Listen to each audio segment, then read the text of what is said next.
Welcome to the Metal Mixtape here on KCQ from Ashland, Oregon. Holy moly cannoli, we are talking to one of the biggest legendary drummers of all time. 32 years in freaking Savatage, 30 years in Trans-Siberian Orchestra.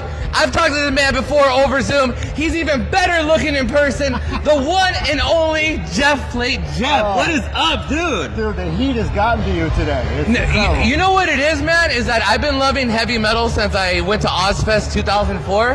And heavy metal is my life, and heavy metal is the only thing life's ever told me I was, you know. Hey, it's in this arena here, this festival is a testament to all that. I mean, I remember the first time we played here, I believe it was 1998. Whoa. And talk about the progression of what this place is now compared to what it was, you know, almost 30 years ago. Jesus. It's just amazing. But here I am with Savatage. We cannot be more thankful to our fan base for sticking with us all of these years. I mean, the band has been through a lot of changes. It's been through tragedy, the lineup changes, the changes in the music scene, our absence for 23 years, and a couple years ago, the interest in the band was really stirred up again by John. John did an interview. Yeah. Talked about new music, talked about a tour. Next thing you know, we were just bombarded with requests to come back out and play, and so here we are. It's just been amazing so far. What we did last year was awesome. This year is even better, and who knows where the future is going to go, but things are looking good for us. I absolutely love it, man. Do you think teenager Jeff would be surprised 30 years later after both bands, you still doing it? Because let me tell you, there's bands that don't stick together. There's relationships, like you were talking about lineups and everything. What would teenager Jeff be surprised of the life you're living now, where you're playing some of the biggest stages, arenas in the world, and like you said, people are requesting for you to play? I think teenager Jeff wouldn't have known any better. But like when I got into Savatage, I was 32 years old. Okay. You know, so it was like... You look good. I was living in Boston, working with Zach Stevens, vocalist, for a number of years. He ends up getting the gig with Savatage. And then I moved back to New York because the music scene completely fell apart. And I didn't have a singer anymore, which of course... So when I heard the news, well, first of all, Zach gets into Savatage, which was great. You know, my friend got the break. Awesome. And then Edge of Thorns comes out. Wow, this is awesome. You know, Zach is doing this. He sounds great. And that damn guitar player, holy shit, this guy's awesome. Savatage, I only knew a little bit of Savatage really just from MTV back in the day. So Edge of Thorns was really my first real introduction into the band and the music and the kind of direction it was going. Yeah. Having said all that, I moved back to New York thinking I may have to like get a haircut and go back to school or do something. I'm not going to quit drumming, but I got to figure out my life. Yeah. So Chris Oliva, we lose Chris in the accident. And I called Zach up just to see what he was doing. And he said, well, Paul and John want to keep the band going. They've heard your demo. They've seen the pictures. They've got my word. They want you in the band. And I couldn't freaking believe it. So no audition, no nothing. Next thing you know, I'm driving to Florida in the spring of 1994. I meet John and Paul. We do photos for Handful of Rain. They send me home. They say, learn everything. So I did. And the next thing you know, that fall I'm on tour for the Handful of Rain tour, record a live record in Japan, and here I am 32 years later. Okay, you joining the band. What was the first big show with you and Savatage that kind of like made you go like, holy crap, like I joined Savatage, you know, they saw your videos, their demos, they saw your pictures. What was the big show they threw you out at, almost that tested you? So the first big show was just the first show. Okay. We played it, I think it was in Fort Lauderdale.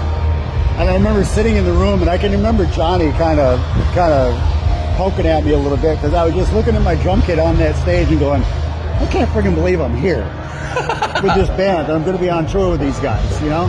So that moment right there, and here again, once we got into the first part of that Handful of Rain tour, now, I can't stress enough what these guys had just gone through.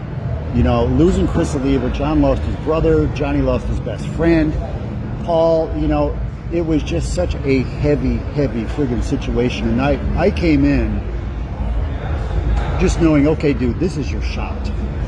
Zach stuck his neck out for you. Go down there, do your job, keep your damn mouth shut. Don't give him a reason to get rid of you. Just go down there and kick ass and do your thing. And so that's what I did. But the first part of that tour, we played, I think it was Fort Lauderdale, then we did Orlando, and then we did Tampa.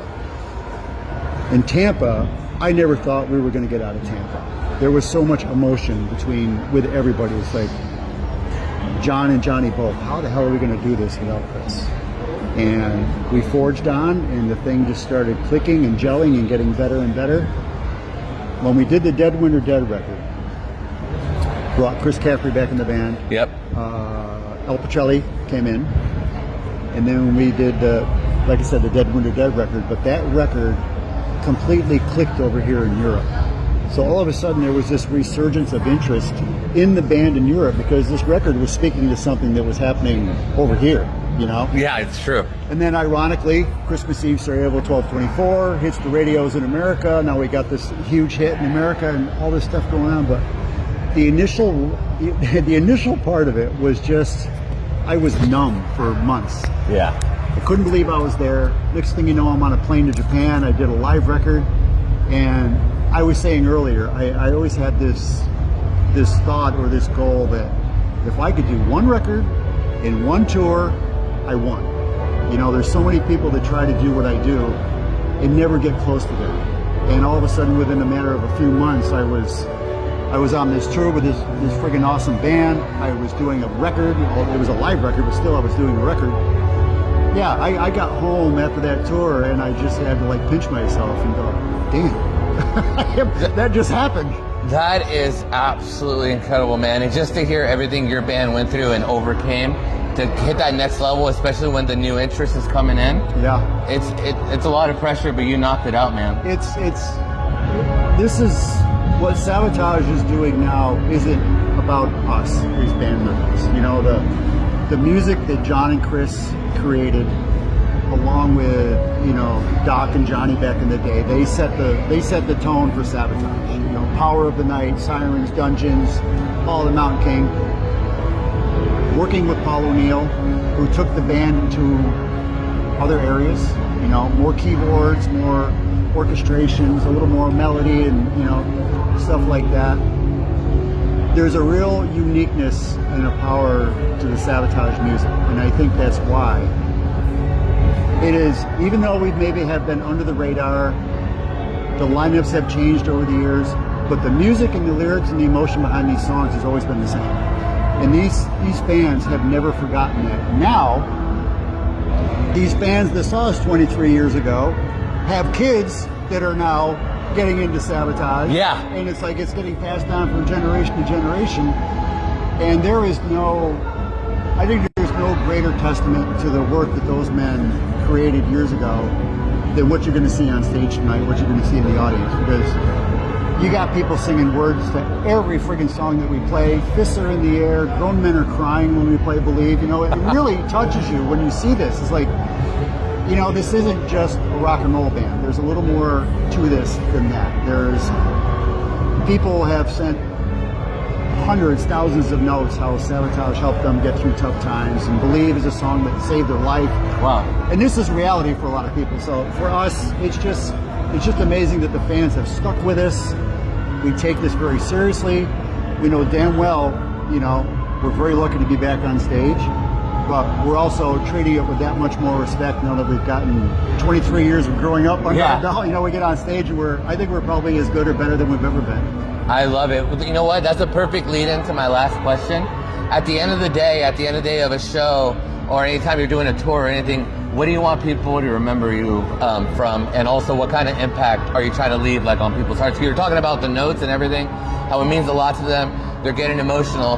Like at the end of the day, you know, like what's something you want to give? Well, you know, I think we've all seen bands that you can watch them and think that they're just going through the motions, or they're just trying to cash in. You don't see that on stage with us. You know, we love playing this music. We go out there, we play our ass off. We want the audience to come away from the show feeling like we gave them a great show. We performed at the top of our ability. We performed enough songs that covers, hey, from the first album right up to the last album. There's quite a catalog of music, so we're trying to cover everything. But we want to give everybody everything that Savatage is. And at the end of the day, hey, you know, we're out there because we love this. We're out there because we want this to continue. So we know damn well the competition is steep. Plus, everybody's got a cell phone too, so they're recording every note that we play. We can't screw up anymore.